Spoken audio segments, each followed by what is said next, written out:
오늘 예수님께서 가나 혼인잔치에서 아마 이 가나라고 하는 그 땅에 혼인잔치가 있었던 것 같아요. 그래서 예수님이 가셔서 포도주가 떨어졌습니다. 근데 예수께서 놀랍게도 물로 포도주를 만드신 그런 기적사건인데 요한복음에 나오는 첫 번째 기적입니다. 자, 여러분 한번 생각해 보세요. 물이 포도주가 되었다. 이게 뭘 상징할까요? 질적인 변화를 말합니다. 완전한 변화를 말합니다. 그래서 우리가 예수를 믿는다고 하는 것은 그게 뭘까요? 예수 믿는다는 게 도대체. 우리가 예수 믿는다고 하는 것은 세상과는 뭔가 다른 거예요. 그죠? 구별된 겁니다. 변합니다. 질적인 변화가 우리 가운데 있어야 된다는 거예요. 이게 뭘까요? 이것이 바로 거룩함인 줄로 믿습니다. 여러분, 거룩을 너무 어렵게 생각하지 마세요. 거룩은 히브리어로는 카도시, 헬라어로는 하기오스. 이 뜻은 뭐와 다른, 구별된, 차별된 그런 뜻이에요. 영어로는 set apart from, 몸으로부터 다르다, 떨어져 있다, 구별됐다 그런 뜻이거든요. 여러분, 거룩이라고 하는 것은 다른 것이 아니라 어려운 것이 아니라 성도라고 하면 물음직이 세상과는 달라야 된다는 거예요.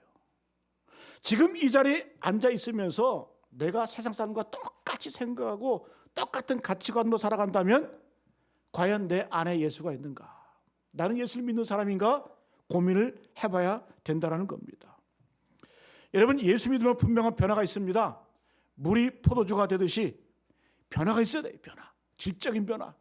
그런데 여러분, 변화가 쉬워요? 변화가 참 어렵습니다. 우리가 뭐 한 가지 바꾼다고 하는 것도 불편해요. 익숙한 것을 내려놔야 돼요. 여러분, 신앙이라는 건 뭐냐면 계속해서 끊임없이 내 자신을 불편한 자리에, 불편한 생각으로, 불편한 모습으로 내던지는 거예요. 긴장하는 거예요. 그래야 시험이 없어요. 그래야 여러분 늘 성장하는 겁니다. 왜? 사탄 마귀는 여러분 영적으로 중간재들은 없어요. 내가 기도하지 않고 말씀에 묶여있지 않으면 반드시 시험이 옵니다. 반드시 어려움이 와요. 그래서 우리는 끊임없이 이 변화를 위해서 내 마음, 내 심령, 내 모습을 불편한 자리에 내던져야 되는 거예요. 여러분, 우리가 예배 자리에 올 때도 얼마나 불편합니까? 어떤 분은 몇 시간씩 버스 타고 오고 차를 갈아타고 오기도 하고. 그러나 내 영이 살기 위해서는 끊임없이 나를 그 불편한 자리로 던져야 돼요. 그게 바로 신앙의 모습이라는 거예요. 여러분, 이렇게 할 때 어떤 놀라운 축복이 있습니까? 놀라운 축복의 비밀이 있어요. 여러분, 물이 변하여 포도주가 되었다라고 하는 것은 물 같은 평범한 존재가 포도주와 같이 맛을 내는 매력적인 존재로 또 가치 있는 존재로 변화됨을 상징을 하는 겁니다. 여러분, 예수께서 우리 가운데 이런 일을 행하신다는 거예요. 자, 여러분, 오늘 물이 포도주로 변했다. 이 기적은 누가 하신 거예요? 누가 하신 거예요? 우리가 예수님의 기적 시리즈를 하고 있잖아요. 제가 뭐 이렇게 어려운 거 질문합니까? 그죠? 예수님이 하신 거예요. 근데 그 기적의 순간에 그 기적의 당사자가 되기 위해서는 우리도 할 일이 있다는 거예요. 여러분, 하나님의 은총, 하나님의 역사하심과 우리 인간의 반응이 겹쳐질 때 역사, 기적이 나타나는 겁니다. 자, 그래서 오늘 말씀을 통해서 우리 삶 가운데, 우리 인생 가운데 어떻게 하면 기적이 일어날 수 있을까? 그 원리가 무엇일까? 함께 살펴보도록 합니다. 자, 첫 번째 원리 한번 따라합니다. 부족함을 가지고 주님 앞에 나아가라. 첫 번째는 부족함이 있어요. 결핍이 있어요. 그러나 그거 가지고 머무르는 것이 아니라 주님께 가라는 거예요. 우리 2절 다시 한번 같이 한번 봅니다. 3절 시작. 포도주가 떨어진지라 예수의 어머니가 예수에게 이르되 저들에게 포도주가 없다니. 반복되는 단어가 있어요. 포도주가 떨어진지라. 그 다음에 예수의 어머니가 예수에게 이르되 저들에게 포도주가 없다. 포도주가 떨어졌다. 포도주가 없다. 이건 뭘 말해주는 거예요? 부족하다, 떨어졌다, 모자라다, 결핍을 느낀다. 우리 인생이 그렇지 않습니까? 우리는 늘 인생을 살아가면서 부족함을 느끼잖아요. 모자람을 느끼잖아요. 조금 더 더 가지기를 원하고 더 건강하기를 원하고 또 좀 더 잘 되기를 원하고 이게 우리 인간의 현실이라는 거죠. 늘 모자라다는 그런 의식. 우리 누구도 모자란 삶을 원하지 않습니다. 부족한 것을 원하는 사람은 없어요. 그래서 우리는 결핍이 있으면 뭔가 힘들어하고 때로는 좌절합니다. 근데 여러분 잘 보세요. 하나님의 생각과 우리의 생각은 달라요. 어떻게 다르냐? 우리는 결핍을 불편함으로 느껴요. 우리는 부족함, 모자람을 절망적인 요소로 느껴요. 그러나 오늘 한번 보세요. 예수님께서는, 하나님께서는 이 결핍을 기적의 재료로 삼으신다는 거예요. 할렐루야. 여러분, 주님께서는 넉넉함, 풍성함, 온전함 이런 것을 가지고 기적을 사용하신 거 아니에요. 기적의 재료를 사용하신 게 아니라 오히려 우리의 부족함, 넉넉하지 않은 그런 것들을, 결핍을 가지고 기적의 재료로 삼으셨다는 거예요. 근데 우리는 이걸 깨닫지 못해.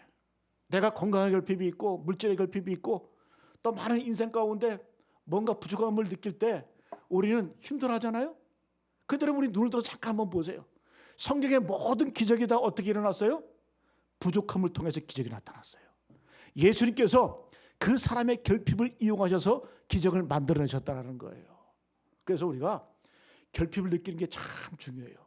거기서 끝나는 것이 아니라 그 결핍, 모자람, 부족함을 가지고 주님 앞에 나가는 거예요. 기도하는 거예요. 여러분, 예를 들어볼까요? 요한복음 9장에 보게 되면 나면서 앞을 보지 못하는 맹인이 있었어요. 근데 예수님께서 그에게 뭐라고 말씀해요? 이게 부모의 죄입니까? 자기 자신의 죄입니까? 사람들이 물어요. 그때 예수께서는 그 사람이 태어나면서부터 맹인된 것은 그 누구의 죄도 아니다.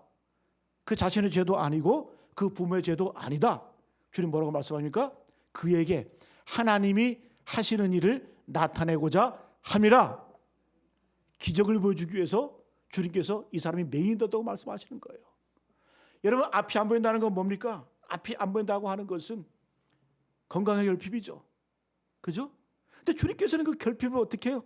기가 막히게 기적의 재료로 삼으셔서 하나님의 영광, 하나님의 하시는 일을 드러내고자 하셨다는 거예요. 이게 주님의 욕구예요. 그러니까 우리의 생각과 하나님의 생각은 완전히 달라요. 우리의 생각은 부족, 결핍, 모자람 이거 싫어해요. 불편해요. 그러나 하나님께서는 어떻게 해요? 아니야. 그것은 오히려 너의 인생의 기적의 도구가 되는 거야. 기적의 재료가 되는 거야. 기적의 요소가 되는 거야. 요한복음 6장에 보게 되면 우리가 잘 아는 오병이어 사건, 예수님께서 떡 5개 물고기 2마리로 5,000명을 먹이셨죠. 그죠? 이 현장에서 요한복음 6장 7절 말씀에 빌립이 뭐라고 말해요? 빌립이 대답하되 각 사람으로 조금씩 받게 할지라도 200데나리온의 떡이 부족하리이다. 그러니까 예수님께서 제자들에게 사람들이 굶고 있으니까 니들이 가서 먹을 거죠. 그러니까 아이고 예수님 무슨 말씀이십니까? 이 사람들 다 먹이려면은 200데나리온의 떡이 부족하리이다. 여기 보면 빌립이 하는 말 들어보세요. 부족하리이다. 부족함을 느끼는 거예요. 부족함을 느끼는 거예요. 먹을 것이 없다라는 거예요. 음식의 결핍을 말하는 거예요. 우리가 지난주에 살펴본 중풍병자, 자기 몸을 자기 마음대로 할 수 없는, 움직일 수 없는 그런 존재예요. 불편해요. 이것은 건강의 결핍을 말합니다. 또 예수께서 게네사렛 호숫가에 계실 때에 베드로가 그물로 어떻게 해요? 물고기를 잡는데 자기 배에 가득하게 채워요. 또 그뿐만 아니라 옆에 있는 동료의 배도 가득 채우게 됩니다. 자, 그런데 예수님께서 그 기적을 어떨 때 행하셨어요? 베드로의 그 빈 그물, 경제적인 결핍, 고기를 잡지 못하면 생활비가 없어요. 먹지 못해요. 굶어야 돼요. 그러나 주님께서는 놀랍게도 그 빈 그릇, 그 결핍을 통해서 하나님께서 역사하셨다는 거예요.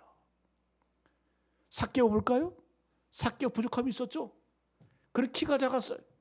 예수님이 여리고성으로 막 오시는데 사람들이 막 인사인례를 이루어요. 이 삭개오는 키가 너무 작아서 볼 수가 없어요. 예수님을. 그죠? 신체 결핍이죠. 그때 이 삭개오가 어떻게 합니까? 뽕나무로 올라가요. 뽕나무로 올라가서 예수님을 보죠. 그때 예수님께서 그 열망, 그 열정, 그 마음을 보시고 삭개오야 내려와라. 얼른 내려와. 오늘 내가 내 집에 유하겠다. 이렇게 말씀하시죠. 여러분 다 뭡니까?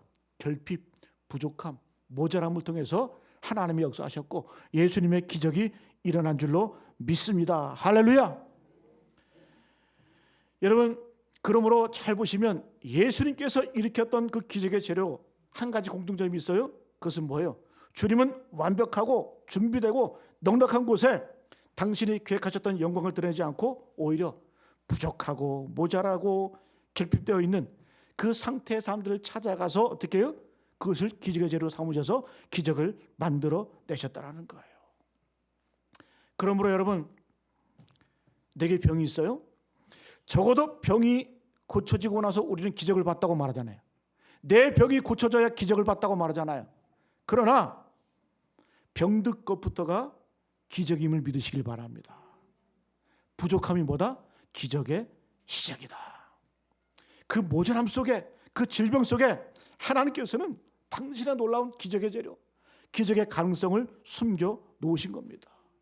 우리가 여러분 오늘 이 가나 혼인잔치의 기적을 통해서 이걸 봐야 돼. 이걸 봐야 돼. 네? 내 문제가 해결돼서 그것이 기적이다? 그런 고백이 아니라 이미 나는 모자람, 부족함, 결핍 이게 있어. 그럼 이건 뭐다?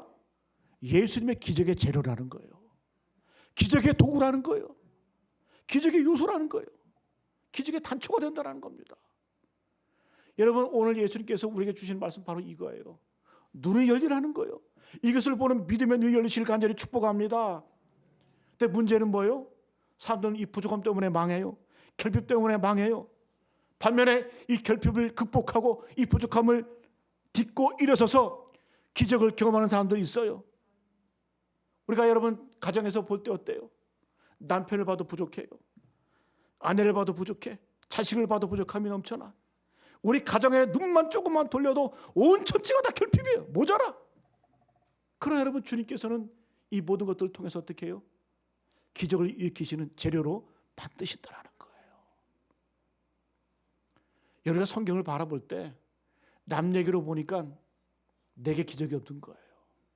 왜 내가 기적의 주인공이라고 여기지 않으세요? 왜 내가 기적의 당사자라고 여기지 않으세요? 여러분 우리에게는 모든 사람에게 다 기적의 요소가 있는 거예요. 그러니까 기적의 재료가 다 있는 거예요. 기적을 맛볼 수가 있는 거예요. 그래서 오늘 가장 중요한 포인트는 뭐냐? 바로 예수님의 어머니 마리아가 어떻게? 포도주가 떨어진지라 예수의 어머니가 예수에게 이르되 포도주가 없다니. 없으면 어떻게 돼요? 떨어지면 어떻게 돼요? 예수께 나아가는 거예요.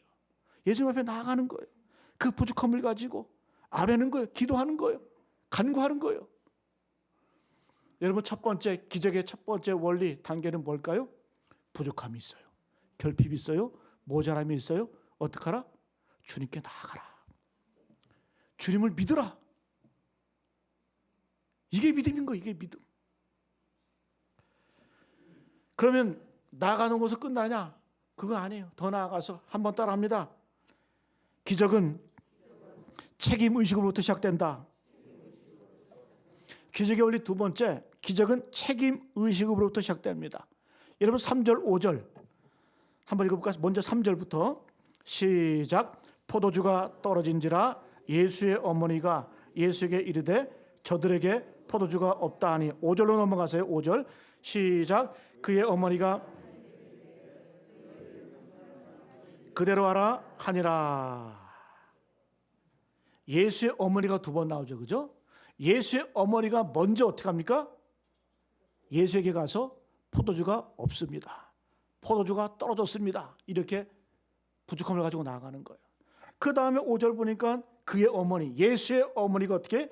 하인들에게 이르되 너에게 무슨 말씀하시든지 그대로 하라 하니라. 여러분 한번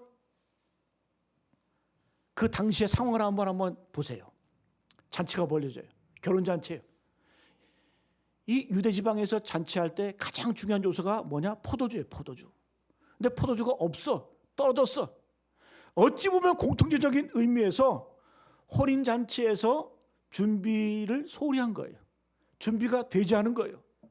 그러면 공동체 안에서 어떻게 합니까? 많은 사람들이 이런 걸 보고 지적하죠. 비난하죠. 준비가 덜 됐네. 어떻게 잔치하면서 이런 식으로 이따구로 잔치를 준비하냐? 욕하겠죠. 그죠? 비난하죠. 여러분, 우리도 마찬가지라는 거예요. 우리도 때로는 교회 부족함 앞에서 제일 먼저 하는 게 뭐예요? 뭐예요?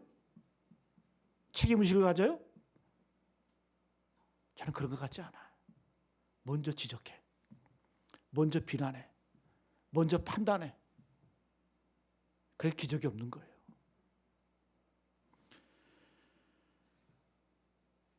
더 나아가서 정죄까지 해요. 이게 일반적인 거예요. 여러분 분명히 아시기 바랍니다. 거기에는 절대로 기적이 없어요. 그런 교회는 절대로 희망이 없어요. 여러분 3절과 5절에 예수님의 어머니가 두 번 등장해요. 예수님의 어머니 마리아가. 근데 더 중요한 것은 뭐냐? 이 예수님의 어머니 마리아는 이 혼인잔치의 주인공이 아니에요. 그냥 손님으로 온 거예요. 근데 여러분 얼마나 오지랖이 넓어요. 자기는 손님인데 자기가 나서가지고 어떻게 해요? 예수 앞에 가가지고 포도주가 없습니다. 어떻게 해보십시오. 마치 자기의 책임인 것처럼 책임의식을 가지고 주 앞에 나아가는 거예요. 여러분 하나님의 사람은 어떤 사람인 줄 아세요? 부족한 것 보고 흉보고 수군거리고 이야기하고 지적하고, 여러분 그런 일은 세상 누구도 다 할 수 있는 일이에요.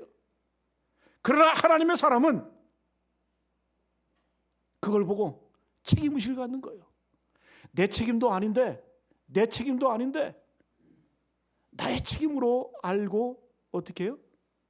주 앞에 나아가는 거예요. 다시 한번 말씀드립니다. 우리가 여러분 어떤 현상이 일어났을 때, 여러분 교회도 그렇고 개인적인 가정도 그렇고 다 마찬가지예요. 다 문제 있어요. 결핍이 있어요. 모자람이 있어요. 그럼 우리 어떤 사람이 돼야 돼? 거기에 지적질하고 비난하고 비판하고 정죄하고, 여러분 그런 사람에게는 결코 영적인 변화, 기적이 일어나지 않는다는 거예요. 주님께서는 이미 우리에게 그 부족함을 통해서 기적의 재를 주셨는데, 그런 사람은 어떻게 해요? 기적의 재를 다 말아먹는 거예요. 다 팔아먹는 거예요. 그건 죄예요, 죄. 여러분 솔직히 여러분 이 마리아가 책임질 일 아니에요, 이거는. 그렇잖아요? 근데 그 문제를 바라보면서 그것을 자기의 책임으로 돌리잖아요. 주님께서는 이런 사람을 기쁘게 여기세요. 다윗도 그랬잖아요. 다윗도 범죄한 이후에, 여러분 범죄한 게 자기의 죄만 아닙니까? 다 자기의 원인입니까? 그러나 여러분 다윗은 어떻게 해요? 내 탓입니다. 내 책임입니다. 주님께서는 그런 걸 멋있게 보시는 거예요. 그것을 기쁘게 여기시는 거예요. 여러분 하나님 우리를 보시고 기쁘게 여기신다? 우리가 허물이 없고 죄가 없고 부족함이 없어서? 아니잖아요. 부족함이 있을 때 그것을 내 것으로 수용할 수 있는 그 자세, 그것을 내 것으로 받을 수 있는 그 자세, 그걸 하나님이 기뻐하시고 축복해 주시고 기적을 베푸시는 줄로 믿습니다. 할렐루야. 여러분 이 책임의식이 바로 기적을 만들게 되었다는 거예요. 여러분 아까 말씀드렸죠. 신앙생활에 중간지대 없어요. 어떤 부족함이 있을 때 내가 그것을 책임지지 않으면 어떻게 되는 줄 아세요? 나는 비난하는 자의 입장에 서게 돼요. 나는 정죄하고 판단하는 자의 입장에 서게 됩니다. 참 신기해. 제가 목회를 수십 년 해봤는데 이상하게 영적인 중간지대는 없어요. 네? 책임을 지든가 아니면 반대자가 되든가 비난자가 되든가 둘 중에 하나밖에 없어요. 여러분 교회는 어떨 때 기적이 일어납니까? 하나님의 교회의 변화와 기적은 누구나 할 수 있는 비난과 정죄, 판단 거기서 시작되지 않아요. 하나님의 기적은 마리아처럼 자기가 주인이 아님에도 불구하고, 내가 책임질 일이 아님에도 불구하고 나서서 그것을 가지고 주 앞에 나아가는 그 모습, 그걸 통해서 하나님이 기뻐하시는 줄로 믿습니다. 할렐루야. 저는 지난주에 우리 교회 식당 공사하면서 저는 어디 싸돌아다니냐고 교회에 있지를 못했어요. 근데 우리 부목사님 통해서 얘기를 들어보니까 우리 권사님들 오셔가지고 간식도 사주고, 예? 하면서 이렇게 해주고, 또 우리 이훈구 권사님은 오지 못하시니까 건물 공사하시느냐고 집에도 잘 못 들어오신대요. 예? 그래서 관리부장이시니까 책임감이 있어가지고 죄 없는 곤마리 권사님 보고 가보라 그러고, 예? 뭔 죄요 장관?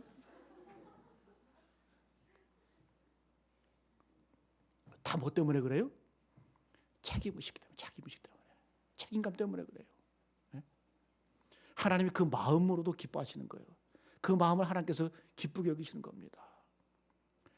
여러분, 우리가 오늘 이 책임감을 느끼신다고 한다면 집에 가실 때 빵만 받아 가지 마시고 식당에 들러서 바닥에다 안수하고 가세요.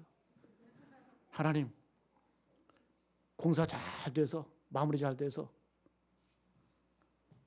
이 식당을 통해서 성도들이 건강하게 해주시고, 또 이곳에서 아름다운 일들이 많이 일어나게 해주십시오.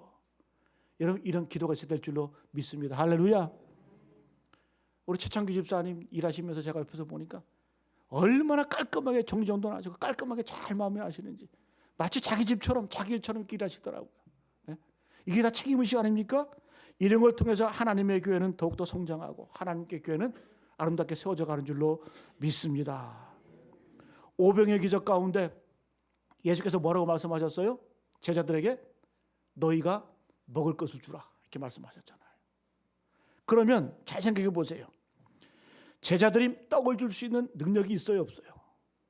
제자들은 능력이 없어요. 실력이 없어요. 그럼 주님께서는 왜 그 제자들을 향해서 니들이 떡을 나눠줘라 이렇게 말씀하셨을까요? 이 말은 할 수 있든지 없든지 그게 중요한 것이 아니라 책임감을 가지라는 거예요. 책임의식을 가지라는 거예요. 이런 미디안의 이방인 적군들이 쳐들어올 때 하나님께서는 기도를 부르십니다. 그때 하나님께서는 기도를 향해서 뭐라고 말씀해요? 내가 해줄게, 그러지 않으셨어요. 너의 있는 힘으로, 너의 힘으로 나가 싸우라. 여러분, 기도는 겁 많은 농부에 불과한데 무슨 힘이 있어요? 무슨 능력이 있어요? 아니라는 거예요. 책임감을 가지라는 거예요. 그건 너의 책임이라는 거예요. 네가 나가서 그 책임감을 가지고 싸우기만 하면 내가 도와줄게, 내가 함께 할게. 여러분, 이게 바로 하나님의 역사예요. 하나님의 기적의 현장에서 나타나는 줄로 믿습니다. 여러분, 우리도 정말 이런 의식이 있어야 돼요. 여러분, 이게 없으면 교회를 와도 손님처럼 교회 오는 거예요. 교회를 와도 뜨내기처럼 왔다 갔다 하는 거예요. 죄송한 말씀이지만 실제 그래요. 실제 그래요. 여러분, 영국에 25살 청년이 있어요. 청년이 있었습니다. 근데 이분이 25살에 예수님을 만났습니다. 그 당시 16세기부터 19세기까지 이 영국은 노예를 사고 파는 무역으로 그 나라의 국부를 창출했는데 한 3분의 1의 국부를 노예 판매하면서 아프리카에서 흑인을 실어다가 노예를 사고 팔고 하는 그 일로 대영 제국 3분의 1의 국부를 창출을 해냈습니다. 당시 통계를 보니까 약 300만 명에 넘는 흑인 노예들을 아프리카에서 데려다가 노예로 팔고 살았어요. 어디에서? 영국에서. 어느 날 이 노예를 싣고 오는 그 배 안에 192명의 노예를 태우고 이제 아프리카에서 영국으로 넘어오는데 60명의 노예가, 192명 중에 60명의 노예가 전염병으로 죽었어요. 노예만 죽은 것이 아니라 7명의 선원도 함께 죽게 되었습니다. 자, 그래서 이 선장이 이제 판단을 해야 돼. 남은 노예가 132명이에요. 이 32명의 노예를 산채로 데리고 가려고 하니까 이 배도 전염병에 걸렸고 이 노예들도 전염병의 가능성이 있기 때문에 보통 만만한 게 아니에요. 또 산채로 데려가도 노예를 팔아도 제값을 받지를 못해. 그래서 이 선장이 결단을 합니다. 어떻게 결단하냐면 나머지 132명의 노예를 바다에다 빠뜨려버려요. 돌을 매달아 가지고 바다에다가 던져버립니다. 다 죽여버려요. 그리고 보험회사에 가서 이 192명에 대한 이 노예에 대한 보험을 신청을 합니다. 근데 놀랍게도 그때 바다에 빠졌던 흑인 몇 명이 살아가지고 영국으로 와요. 그래서 법원에, 물론 돕는 사람도 있었겠죠. 흑인들이 했겠어요? 법원에 고소를 하고 법원에 이제 판단을 받기 위해서 이렇게 합니다. 근데 여러분, 이 당시에 영국 사람들의 의식이 어떤 줄 아세요? 그때 영국 법무부 장관이 이런 얘기를 합니다. 노예는 가재 도구일 뿐이다. 또 그 다음에 대법원장은 이렇게 얘기합니다. 노예, 그것은 마치 말을 바다에 빠뜨리는 것밖에는, 마치 말을 바다에 빠뜨리는 것과 똑같은 거다. 그러니까 노예를 볼 때 이건 가재 도구고 도구일 뿐이고 또 말에 빠진 것, 그거와 똑같은 거지 뭐 대단한 거 아니다. 그래서 여러분, 이 사건이 기각이 됩니다. 이 당시 영국의 모습에 의해. 근데 이걸 바라본 25살 먹은 한 청년이 예수를 믿고 나서 영적인 눈을 뜨게 됐어요. 아, 저 아프리카 노예들, 색깔은 검지만, 피부는 검지만 저들도 하나님의 자녀인데, 영적인 존재인데, 눈이 떠진 거예요. 그래서 이 청년이 그 흑인들을 볼 때마다 이 부담감 때문에, 책임의식 때문에 감당할 수 없는 거예요. 그래서 여러분, 이 청년이 내가 어떻게 이 흑인들을 위해서 사죄하고 책임감을 가지고 일할 수 있을까? 그래서 결국 이 사람이 정치인이 됩니다. 30살에 하원 의원이 당선돼요. 그리고 이분이 끝까지 뭘 하냐? 이 노예 해방을 위해서, 노예제도 철폐를 위해서 정치인으로 되어서 들어가서 끊임없이 노력을 합니다. 근데 죽을 위협도 높이고 테러 위협도 당하고, 죽을 고비를 한 번 넘긴 게 아니에요. 그러면서도 어떻게 이 노예 해방을 위해서 18년 동안, 거의 20년 동안 이 법안을 통과하기 위해서 암살의 위협을 무릅쓰고 노력을 합니다. 단지 뭐 때문에? 이 흑인들에 대한 책임의식 때문에. 그리고 18년 후 48살이 되었을 때 영국 전역의 노예 매매 금지 법안을 통과시켜요. 이 사람을 통해서. 노예는 그대로 있었어요. 노예는 있었지만 이 노예 판매는 하지 못하게 되어 있었어요. 그로부터 62세가 되던 해에는 영국 안에 있는, 그로부터 62세 때 62세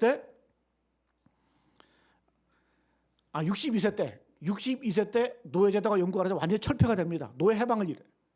그 다음에 72세 되었을 때는 대영 제국에 통치하고 있던 영국 연방들 있잖아요. 호주, 뉴질랜드 뭐 이런 쪽, 이런 곳에 아예 이 영국 연방에는 다 노예제도가 철폐가 되고 노예 매매를 못하게 됩니다. 그리고 2달 후에 이분이 생을 마감을 합니다. 이분이 누굴까요? 윌리엄 윌버포스. 영국의 양심이라고 불리는 윌리엄 윌버포스예요. 그러니까 이분은 근 50년 동안 노예제도 폐지를 위해서, 노예 해방을 위해서, 여러분, 우리는 노예 해방의 영웅을 링컨이라고 말하잖아요. 아니에요. 그보다 몇십 년 전에 영국이 먼저 노예 해방을 했어요. 그 선두주자가 누구다? 윌리엄 윌버포스. 이걸 본받아서 아브라함 링컨 대통령이 미국의 노예제도를 철폐한 겁니다. 한 사람 정치인, 한 명의 그 책임의식, 그 영적인 책임감 때문에 어떻게 해요? 하나님께서는 이 놀라운 기적 역사를 만들어 내셨다라는 거예요. 여러분, 이 윌리엄 윌버포스는 참 위대한 인물이에요. 여러분, 영국에서는 위대한 인물들을 주로 무덤을 어디에다 만드냐? 웨스트민스터 사원에다 만들어요. 근데 이 윌리엄 윌버포스가 그를 기리기 위해서 많은 영국 사람들이 이 웨스트민스터 사원에 모셨어요. 여러분, 근데 놀라운 건 뭔지 아세요? 우리 감리교회 창시자 요한 웨슬리 목사님이 바로 이 윌리엄 윌버포스의 정신적인 지도자였어요. 저 영국에 갔을 때 그 편지를 봤거든요. 이 윌버포스가 죽음의 위협 앞에 또 의기소침하고 낙심하고 힘들어 쓰러질 때 요한 웨슬리에게 편지를 보냅니다. 나 못하겠습니다. 힘듭니다. 포기하고 싶습니다. 그때 요한 웨슬리가 주고받은 이 편지 내용이 뭔지 아세요? 요한 웨슬리가 끊임없이 용기를 줍니다. 그리고 마침내 어떻게 해요? 마지막 숨을 거둔 그 순간까지 그 일을 이뤄냈다는 거예요. 한 사람의 책임의식이. 여러분, 우리나라는 안 그런 줄 아세요? 우리 조선 땅? 우리가 어떻게 예수를 믿게 되었어요? 한 미국 목사가 신학교에 가서 설교를 합니다. 그 이름이 알버트 울트만스라는 목사님이에요. 그가 청년들 앞에 놓고 설교를 하는 거예요. 얘들아, 저기 가면은 조선이라는 땅이 있다. 근데 그 조선은 1300만 명이나 되는 사람들이 가난과 질병과 학대 속에서 영적인 무지 속에서 죽어가고 있다. 근데 그들은 그것조차도 모른다. 근데 그때 마침내 조선의 문이 열렸다. 너희들이 헌신해서 갔으면 좋겠다. 이렇게 얘기를 하는 거예요. 여러분, 이때 이 알버트 목사님의 설교를 듣고 이 학생들이 흥분을 합니다. 감동을 받습니다. 흥분의 은혜를 받았어요. 근데 어떻게 해요? 그런데 아무도 조선을 갈 사람으로 헌신하지 않아요. 흥분은 해, 은혜는 받아, 감동은 해. 한 명도 가지 않아. 그런데 어떻게 그 설교 듣던 딱 한 명의 청년이 마음에 감동이 오는 거예요. 헌신을 하는 거예요. 그래서 이 청년은 이미 인도로 갈 계획을 세워져 놨어요. 그 인도 말도 배우고. 그래서 자기 친구들 향해서 조선 땅으로 가라. 선교를 갈 거면 조선 땅으로 가라. 거기서 하나님의 부르심이 있다. 근데 아무도 동의를 안 하는 거예요. 여러분, 뭘 말해줘요? 우리가 예배드리고 감동받고 깨달음을 얻지만 책임의식까지 나가는 사람은 그렇게 많지 않다는 거예요. 이런 갈등과 고민 앞에서 이 한 청년이 알버트 목사님에 나갑니다. 그때 알버트 목사님이 이 청년에게 얘기를 하는 거예요. 네가 가라. 네가 가라. 하와이가 아니라 네가 가라. 아니, 저는 인도로 가기로 했는데요. 아니야. 너 부담감, 너 책임감, 그것이 소명이야. 그래서 이 청년에게 조선 땅으로 가라고 이렇게 얘기를 하는 거예요. 그래서 여러분, 결국 이분은 어떻게 해요? 한국에 선교사로 오게 됩니다. 그가 누구라고요? 지난번에 얘기 말씀드렸잖아요. 몇 주 전에 언더우드.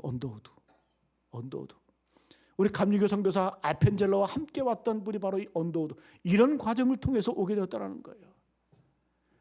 여러분, 뭐 때문일까요? 거룩한 부담감인 거예요. 거룩한 책임감인 거예요. 여러분, 책임감으로, 이런 책임감을 통해서 어떻게 해요? 우리의 가정, 우리의 민족, 조선 땅이, 대영 제국이 변화가 되었잖아요. 여러분, 그 한 사람이 바로 내가 되기를 간절히 축복합니다. 할렐루야. 다시 한번 아멘 크게 한번 해보세요. 할렐루야. 아멘. 이걸 통해서 하나님께서 하나님의 기적을 맛보게 되는 줄로 믿습니다. 마지막 한번 따라합니다. 기적은 마지막까지 순종할 때 일어난다. 끝까지, 마지막까지 순종할 때 일어나는 거예요. 우리 7절부터 9절까지 말씀 천천히 한번 읽어볼까요? 7절부터 9절까지 말씀 시작. 예수께서 그들에게 이르시되 항아리에 물을 채우라 하신즉 아기까지 채우니 이제는 떠서 연회장에 갖다 주라 하심에 갖다 주었더라. 연회장은 물로 된 포도주를 맛보고도 어디서 났는지 알지 못하되 물던 하인들은 알더라. 연회장이 신랑을 불러. 야, 여기까지요. 자, 보세요. 예수님께서 명령하시는 거예요. 항아리에 물 가득 채워라. 그리고 그 물을 갖다 떠줘라. 여러분, 이 말씀이 참 중요해요. 이 말씀 안에는 교회 안에 두 종류의 신앙생활의 모습을 보여주고 있어요. 한 종류의 신앙은 연회장과 같은 신앙. 연회장은 이 연회의 주인이에요. 주빈을 말하는 거예요. 주인. 근데 여러분, 이 연회장은 어때요? 포도주 맛을 봤어요. 기쁨을 누려요. 포도주의 맛을 봤어요. 그러나 수고와 책임은 없어요. 또 한 종류의 사람이 있어요. 하인들이 나와요. 그들은 이 기적의 비밀을 알아요. 하늘의 비밀을 알아요. 여러분, 9절 다시 한번 보세요. 9절. 연회장은 물로 된 포도주를 맛보고도 어디서 났는지 알지 못하되. 그 다음에 물돈 하인들은 알더라. 여러분, 여기서 알고 모르고의 차이가 나타나는 거예요. 여러분, 저는 우리 신앙의 수준이 이 연회장의 수준에서 벗어나서 하인의 수준으로 올라가시기를 간절히 축복합니다. 근데 세상은 뭐라고 말해요? 우리의 마음의 욕구는 뭐라고 말해요? 즐겨라, 누려라, 혜택을 봐라, 그냥 맛봐라. 이게 우리 욕구예요. 우리 욕구. 그러나 여러분, 여기까지 있으면 절대 기적이 일어나지가 않습니다.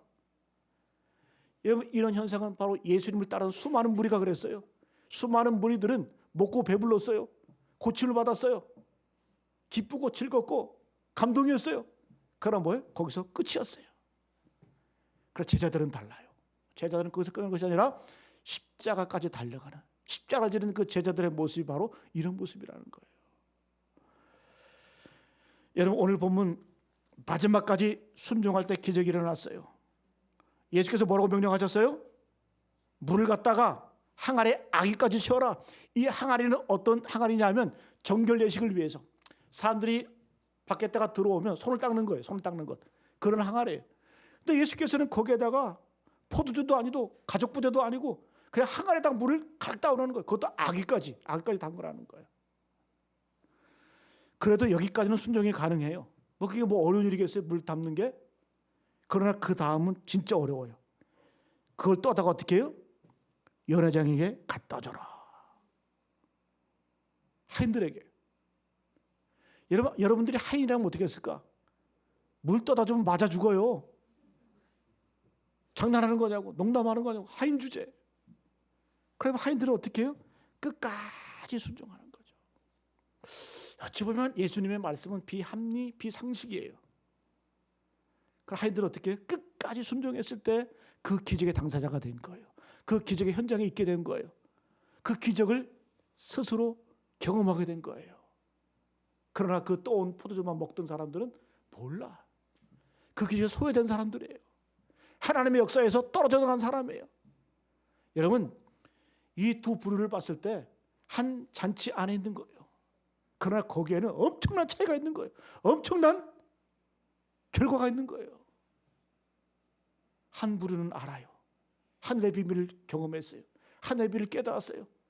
그러나 한 부류는 어떻게 해요? 그냥 먹고 즐기고 그러다 끝나는 거예요. 교회도 마찬가지입니다. 우리 성도가 부담감을 느끼지 않고 책임의식을 느끼지 않으면 편안해요. 조용해요. 그러다 끝나는 거예요. 목사가 하는 일이 뭔 줄 아세요?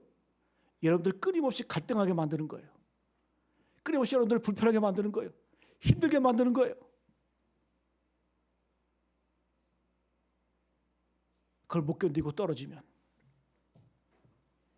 불행한 인생인 거예요. 하나님을 믿는 그 맛을 모르고 사는 거예요. 여러분, 기독교는 이해하고 믿는 종교가 아니에요. 이해하고 순종하는 거 아니에요. 순종하고 믿을 때 이해가 되는 종교예요. 참 이상하죠? 기독교라는 이 종교가. 저는 우리 교회 식구들이 다 이 남들이 알지 못하는 영적인 비밀을 많이 가졌으면 좋겠어요. 그래서 단순하게 즐거워하고 감동받고 혜택받고 거기서 끝나는 것이 아니라 하늘의 비밀을 공유하고 내가 그 기적의 당사자가 되고 내가 그 기적의 경험자가 되어서 정말 사는 맛을 느끼고 하나님이 나와 함께 하시는구나, 하나님이 나와 동행하시는구나, 이런 정말 벅찬 감동으로 살아가시는 우리 모든 시를 간절히 축복합니다. 말씀을 마칠게요. 여러분 인생에 결핍이 있으세요? 부족함이 있으세요? 모자라세요? 그것 때문에 많이 울고 계세요? 우리 모두에게는 다 결핍이 있습니다. 그 부족함 때문에 때로는 좌절하고 나는 왜 이런 환경 속에 살아야 되나? 그러나 여러분 놀라운 건 뭔지 아세요? 하나님께서는 그 결핍 가운데, 부족함 가운데 기적의 재료를, 기적의 가능성을 숨겨놓으셨다는 거예요. 우리는 그걸 발견할 수 있는 눈이 떠져야 돼요. 그리고 어떻게? 이 모든 것들을, 불편한 부족함들을 나의 책임으로 여기고 그리고 끝까지 순종하고 끝까지 흔들림 없이 주님 바라보며 나아갈 때 우리 인생의 놀라운 기적, 은혜, 축복, 하나님의 놀라운 사랑이 우리 가운데 넘쳐나게 될 줄로 믿습니다. 이 가나 혼인잔치를 통해서 이 기적의 원리를 배우고 또 실천하는 우리 모두 되시길 축복합니다.